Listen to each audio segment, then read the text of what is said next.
Demont, calm down, Joe Rogan. I know it looks like DMT, but it's pronounced will skyrocket. Your fame will spread. Your kingdom will Christian land surrounded by a sea of Islam. And he said the French are fighters. Is this the one, the emperor, then his son? Emperor Tewahedo Committed suicide. Committed suicide. Mr. Prime Minister, this country of Ethiopia. До свидания. До свидания. Mambo, naitwa MAINGI natoka Kenya. Salam MAINGI, balala Kenyan. So today guys, I'm here to do a reaction to an Ethiopian history summary video. This video was sent to me by, what's his name? Kidus Meza. So, Asante sana, amesaganalao Kidus. I will react to it now. Ethiopia Then and Now. That's the video. That's the name of the video that I'm reacting to. But first of all, before we move on, guys, like the video, subscribe to the channel, click on the bell notification so that you get notified whenever I release a new video. Promise there's gonna be lots and lots of new videos. Okay, so now, Swahili word for the day. Name for a country. Hagar.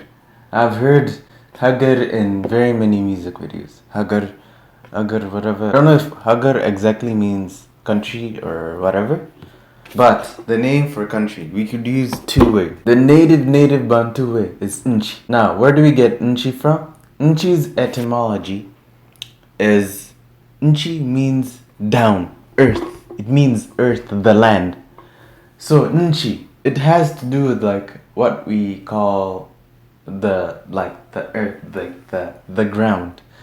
And then the other name is Taifa. Taifa is borrowed from like Arabic. We could say Utaifa, nationality. Sometimes to mean something foreign, like kind of. And then we say international kimataifa. So international airport uwanja kimataifa. International school shule kimataifa. You could say nchi, you could say taifa. Taifa is the nation. So the citizens of a country would be wananchi, children of earth, of the nation. It's like that. Anyway, now you guys know. Moving on, what do we know about Ethiopia? Today, I am gonna skip that part. We're gonna learn whatever we need to know within this video, and then we're gonna establish what to do from then on. So I'm just gonna dive into the reaction. Let's just dive into it.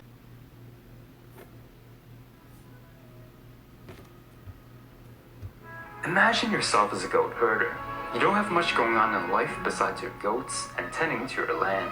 One day, you went up the mountains and discovered that your goats started eating this weird berry. You think to yourself, don't you all prefer grass? You then notice your goats getting high, too excited to even sleep during the night. Being a curious individual yourself, you pick up these mysterious berries, mash them, and turn it into a drink. Then you start getting high. You get so high that you made it through your evening prayers without falling asleep. Now that's a miracle. This fascinating fruit captivates you, and you wish for a reasonable explanation, but you can't. So you bring these... Okay, you know what? I'm gonna watch this in... Fascinating fruit captivates you, and you wish for a reasonable explanation, but you can't.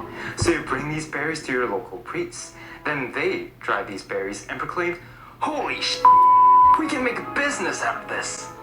Father Marcos, what should we call this holy fruit? Father Yashak, what is the name of the land we live in? Why, it's Ethiopia, of course. No, you idiot. I mean our province. You mean Kaffa? Yes, that's a catchy name. Kaffa. Coffee. We're gonna call it coffee. And that's how coffee was born. But besides being the birthplace of this lovable energy drink, is there... Swahili, it's kahawa. anything else to Ethiopia's history? Hell yes. Famous for being the only African nation to escape European colonization and influenced by all three of the Abrahamic religions, few countries in Africa can match Ethiopia's rich history. Early days of the Big Mama of Africa. That's the Lidus complex in Gondar. In 1974, the 3.2 million year old skeletal remains of a female Australopithecine, or in English, the southern ape, was found in the far region of Ethiopia and was given the creative name of AL2881. But you might know her better as Lucy. While it is still up for debate whether Lucy is a direct ancestor of modern-day humans or simply a closely related relative, it is still an extremely important discovery for the origins of the human species. The peoples that inhabited Ethiopia eventually diverged into three linguistic groups: the Semitic, the Cushitic, and the Amadic. This might seem like a trivial fact from thousands of years ago, but trust me, this will prove to be important later on. During some time around the 8th to 7th centuries BC, the kingdom of Damat, calm down Joe Rogan, I know it looks like DMT, but it's pronounced Damat, was formed in the northern Tigray region of Ethiopia. Not much is known about this ancient kingdom besides that it was heavily influenced by the Arabian kingdom of Saba, or Sheba. If you remember the biblical story of Solomon, or if you're a big fan of classical music, you might recall the name the Queen of Sheba. The connection between Sheba and Ethiopia eventually led to the legend that the son of Solomon and the Queen of Sheba, Menelik, returned to Ethiopia. By around 300 BC, Damat lost its importance when trade routes no longer passed through the Ethiopian highlands, and the kingdom was split up into a messy bunch of city-states. But one of these city-states stood out among the rest with the name of Axum. The Axumites consolidated their power by the 1st century BC, and they were the powerhouse of East Africa for the next few centuries, excelling in culture. My computer is like, the fan is like, it's just really loud. The kingdom of Axum was only matched in its prestige by Persia, Rome, and China. Axum's power went beyond just modern-day Ethiopia and Eritrea, but reached as far as the southern Arabian coast and Yemen. During the early centuries of its existence, the Axumites consisted of both followers of the Semitic god Astar as well as Jews, and it was common practice for the Axumites to erect giant obelisks next to the graves of their kings. Even though it was a rich kingdom, prior to the 4th century, Ethiopia was pretty much cut off from the known world, only having trade contacts with the neighboring Egyptians and Arabs. But a young Greek slave brought to the shores of this African empire was about to open the Ethiopians' eyes to a whole new world.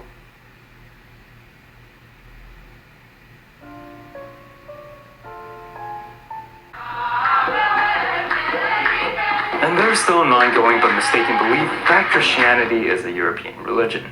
The truth is, the Christian faith emerged in the Levant, was first spread to the Anatolian Greeks, and was accepted by various communities in Asia and Africa before it even reached Western Europe. While Europe was still clinging to paganism and Roman polytheism, Christianity was already adopted as the state religion first by Armenia, and then, out of all expectations, by Ethiopia. In the early 4th century, a Syrian Greek boy called Frumentius, along with his brother, were captured by the Ethiopians during a voyage that didn't go very well. But in a surprising turn of events, he was brought to the Ethiopian king Ezana's court. "You boy, what do you have to offer so that I don't snap your tiny neck?" "Your Majesty, ever heard of Jesus Christ?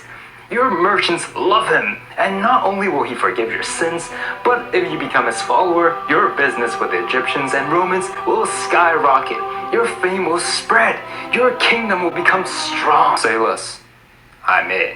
Thus, Ethiopia became one of the earliest countries in the world to adopt Christianity, with the Ethiopian Orthodox Tewahedo Church becoming established sometime around 340 AD. Axum even had regular contact with their fellow Orthodox Eastern Romans, and Ethiopia had a strong navy that allowed it to dominate the Red Sea trade.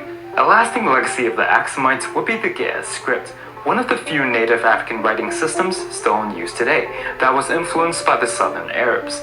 Once just the sacred script of the Ethiopian Church, it was eventually adopted by Ethiopian languages such as Amharic and Tigrinya. So as of this point, we covered two of Ethiopia's connections to the Abrahamic religions, from Judaism with the Queen of Sheba and Christianity with the Axumites.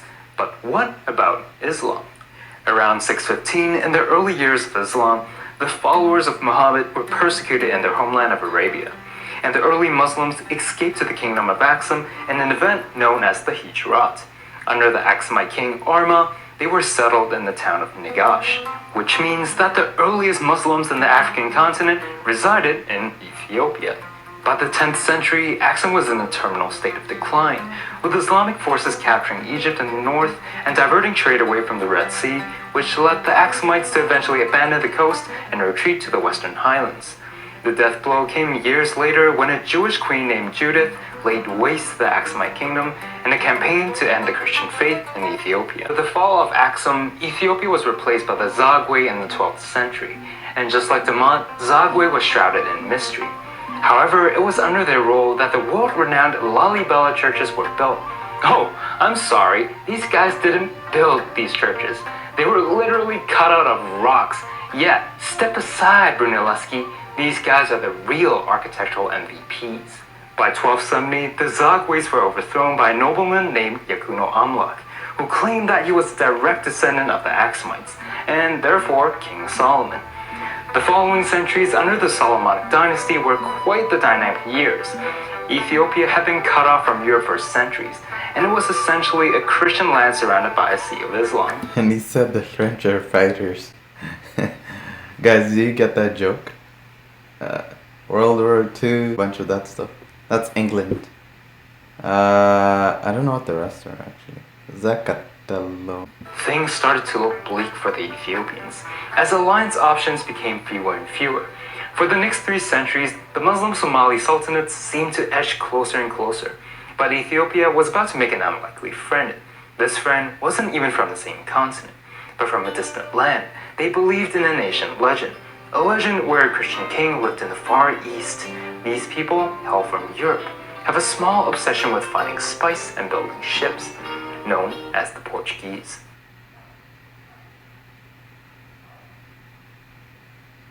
Hello!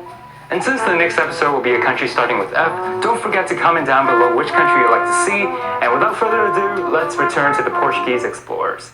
Finding Prester John was one of the goals of the Portuguese during the age of exploration, but luckily for them, they didn't have to go all the way to the Far East. Meu Deus! At a time when Ethiopia was under attack by its Muslim neighbors, the Portuguese proved to be a useful ally since they provided something very useful when it comes to warfare: guns. In the 16th century, Ethiopia and the Somali Adal Sultanate were locked in what was essentially a proxy war, meaning that it was a conflict with the interests of other bigger powers in mind. Behind the Somalis was the powerful Ottoman Empire, and backing the Ethiopians was the Portuguese Empire.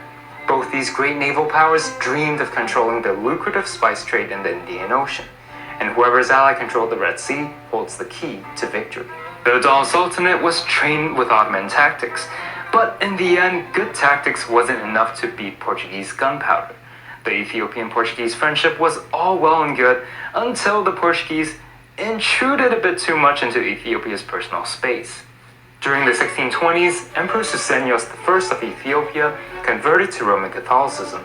Is this the one, the emperor, then his son? Susenyos eventually abdicated his throne due to internal rebellion, and under his son Fasilides, Ethiopia's Portuguese Jesuits were expelled and the nation experienced a new cultural climax. The imperial capital of Gondar became the center of the architectural projects of the royal family, with Ethiopian Baroque-influenced castles as well as cathedrals covering the city. Remember the part about how thousands of years ago, Ethiopia's population split into 3 linguistic groups? Well, the royalty belonged to the Semitic Amhara people, but they were not on the best terms with their Cushitic Somali and Oromo neighbors. And the Amharic peoples were just kind of doing their own thing in the west. Yeah, it's all very confusing, but the most important thing to understand is that Ethiopia is a very ethnically divided country. Since the Amhara emperors hadn't treated their neighbors as kindly as they should, the ethnic tensions eventually led to the fall of the empire. Everything quickly fell apart, and Ethiopia entered into a century-long anarchy known as the Zemene Mesafint, or the Age of Princes. From 1769 to 1855, the Oromo princes had effective control over the entire country, with the emperor only serving a ceremonial role. Kinda like old-time Japan. Yeah. Japan was like that before Meiji Restoration. The shogunate. Did I really talk about Japanese history? Anyway, after the Meiji Restoration, that's when also Japan then experienced its like renaissance, sort of. was especially rough since the armies of the warring princes would ravage the countryside, and raids and pillaging became part of daily life, kinda like old-time Japan. And it wasn't until a strong emperor came along, defeated the Oromo princes with a more modern military, and tried to westernize. Meiji Restoration, guys. That's Japan. That's I think Emperor Meiji actually kind of attempted to form an alliance with the British Empire to remove Ethiopia's Muslim neighbors. But after years and years of religious wars in Europe, Britain wasn't so interested in another one. But for Tewodros, this was seen as an insult, and he had the British missionaries and other Europeans within the country held hostage. But that wasn't the smartest move, since there's a general rule in warfare written by the wise Sun Tzu, which is gun, beat spear. The Ethiopian army was armed mainly with spears and outdated muskets, while the British forces had modern rifles and artillery. And just like you guessed, the Ethiopians took a beating. Ethiopia was utterly humiliated and even had their capital occupied. To avoid capture by the British, Emperor Tewodros committed suicide. In the 1880s, under the leadership of Emperor Menelik II, Ethiopia expanded from its western highlands to the Oromo and Sidama lands in the south, and the Somali and Afar lowlands in the west. And by 1886, the modern-day Ethiopian capital city of Addis Ababa, it's just so fun to say, Addis Ababa, was created in the central province of Shewa. But before the Ethiopians could start their new little golden age, they had another colonial power to deal with. You might be thinking, God, he's gonna talk about the British again. But no, this problem did not originate from London, but from the Mediterranean. This problem is an Italian problem. You see, while the rest of Western Europe had begun colonizing Africa, the Italians were a step too late. Egypt was taken by the British, the Maghreb was taken by France, and almost no free real estate was left in Africa, until the Italians found this place called Ethiopia. Mr. Prime Minister, this country of Ethiopia. In the Treaty of Wuchale, the Italians pulled a sneaky little linguistic trick. While the treaty in MURCH stated that only Eritrea will become an Italian colony, the Italian version stated they want all of it. And that was not acceptable to Menelik, and both sides prepared for war. Armed with the most powerful weapon on the planet, Italian pride, the modern Italian army made its way to the northern Ethiopian town of Adwa in 1896. And this was where the Ethiopians sealed their fame in history. The Italians underestimated Ethiopia's rough terrain, and the combined lack of supply routes and bad organization led to an Italian defeat. And unlike what the Italians had originally thought, this time the Ethiopians were armed with Russian and French guns. So it ain't as easy as the last time. This victory gave Ethiopia the international spotlight, since it became the only African nation to defeat a colonial power and maintain its independence. Adwa became so significant that the Pan-African independence movement adopted the red, yellow, and green colors of Ethiopia's flag. And Kenya did not. Kenya adopted the other colors, the Marcus Garvey colors, the red. Oh, the same colors, except instead of yellow, we have black. For the people, like, black power. I talked to some people, and again, I mentioned this a lot. Countries like Kenya, South Africa, we have the black to represent the black people. Tanzania has black. Uganda has black, red, and yellow, but not green. So those are the other Pan-African colors. Like you'll see it in the flag of Malawi, Kenya, South Sudan. You guys think it's not just random. It's not just black, red, and green that is random. It's like the other version of it. We didn't adopt like the Ethiopian colors. Not exactly. So black represents the people. Red, the bloodshed. Green, nature. And then we have stripes of white. But then those are not really Pan-African colors. I remember mentioning that in one video, and then they were like, "Oh, but then how are you so educated and you don't know all the colors they originate from Ethiopia's flag?" I'm like, yeah, but there is another flag. There is another representative flag of the Pan-Africanist movement. And you'll see it also called the Afro-American. So those Afro-American colors, flag colors, that other Pan-African flag color, that's where the Kenyan flag gets its colors from. That's why it looks like that. And that's why also flags like Ghana, they add black onto the Ethiopian Pan-African colors because you gotta represent the people. And with the death of his wife in 1930, Tafari was crowned Emperor of Ethiopia and given the new name of Haile Selassie, meaning the might of the Trinity. But just 5 years into his reign, Selassie. Oh my god, how am I just getting that? Swahili. Swahili now. We use, there are two numbering systems.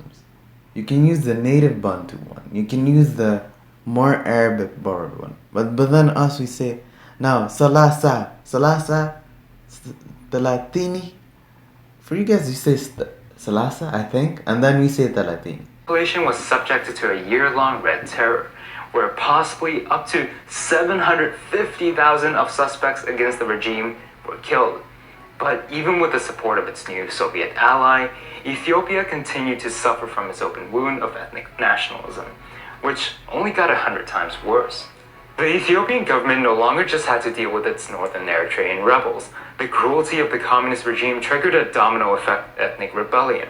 The Tigrays, the Oromo, the Afar, the Somalis, the Sidama all wanted independence from this failing state. These separatist forces had little in common, but they all hated Mengistu to the core. Throughout its entire existence, communist Ethiopia was trapped in a bloody ethnic civil war. As if the civil war wasn't enough, Ethiopia was hit with a devastating famine in 1983, killing over 1 million. By 1991, the Tigray rebels coordinated attacks against the Derg forces with fellow separatist forces, and successfully took over the capital of Addis Ababa. Mengistu understood that his own army stood no chance against this ever-growing rebellion. Moscow. Is Moscow there? Soviet Union fell in 1991, guys. So, at that time, being like practicing Marxism, Leninism wasn't.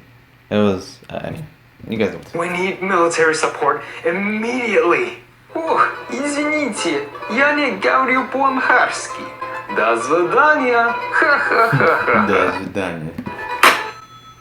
What the fuck? With the Soviet Union on the verge of falling apart, Mengistu lost its only support and fled to Zimbabwe, where he remains to this very day. But the leader of the rebel coalition had a plan. Though fragile, it might just keep the country from breaking apart. This is where we get ethnic federalism. Before, Ethiopia wasn't so strongly divided according to ethnic regions, by the way. Your economy consists of nothing more than coffee bean exports and scorched wasteland. You have dozens of rebel groups advocating for independence, and the world basically sees your nation as a lost cause. What would you do? And if you're in that position? If you know exactly what to do, you might just be Meles Zenawi, the leader of the Tigray People's Liberation Front. For years, Zenawi fought against the Derg, and he understood the ethnic tension in the country well. In order to secure peace in this nation, Zenawi proposed a solution known as ethnic federalism, where Ethiopia will now be divided by regions of heterogeneous ethnic groups, such as the Amhara region, the Tigray region. But then ethnic federalism, I'll be honest, it has also created its own problems, its own different problems. The Oromo region, and a few more others. Zenawi's new party, the Ethiopian People's Revolutionary Democratic Front. EPRDF. Oh, do I talk about prosperity? Okay, you know what? Let's just watch the video. Let's see what he said. Damn, that's mouthful. Made some progress in improving the nation's infrastructure, as well as restoring some semblance of a functioning economy. But Eritrea's independence in 1991, as well as the arrival of another famine, stalled the new government's plans. The EPRDF was of no democratic nature either. While promising equal representation for the different ethnicities of Ethiopia, it marginalized the majority Oromo and Amhara peoples, causing the Oromo political parties to reject the new government and starting their own insurgency against the state. Hostile relations between ethnicities prevented a healthy civil culture and economic growth, and Ethiopia was trapped in a state of poverty with its never-ending conflict with Eritrea. But the country was finally able to get a breath of fresh air in 2018 with the election of new Prime Minister Abiy Ahmed, the first Oromo with this position. Ethiopia's controversial Grand Ethiopian Renaissance Dam was near completion. The Grand Renaissance Dam is supposed to provide hydroelectric energy for a nation suffering from severe lack of electricity. Combined with a whopping population of 109 million and growing foreign investments, this country might just get to relive its glory days of Axum. But nothing in life is ever that easy. Due to the fear of water shortage from the Upper Nile, the Egyptian government firmly opposes the dam. So how this conflict will turn out, we still can't really tell. One thing for sure is that Ethiopia is doing everything it could to put itself in the forefront of world politics again, moving away from its famine and war-ridden past to embrace the future with stronger African influence. Perhaps no other nation on earth understands ethnic tension or religious conflict as much as Ethiopia. But this country always seems to find just the right balance for it. In the past, Ethiopia led its fellow African nations in the dream of independence. But in the coming future, this nation might just lead its continent to an era of African superpowers. Okay, I'll stop that video there.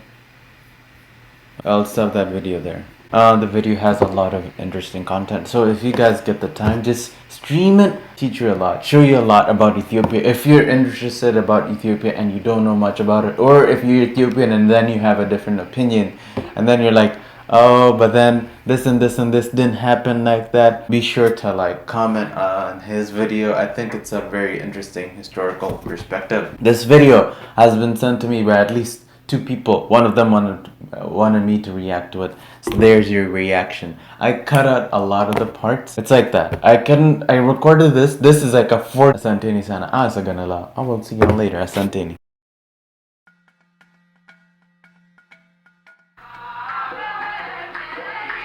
And there's still an ongoing but mistaken belief that Christianity is a European religion.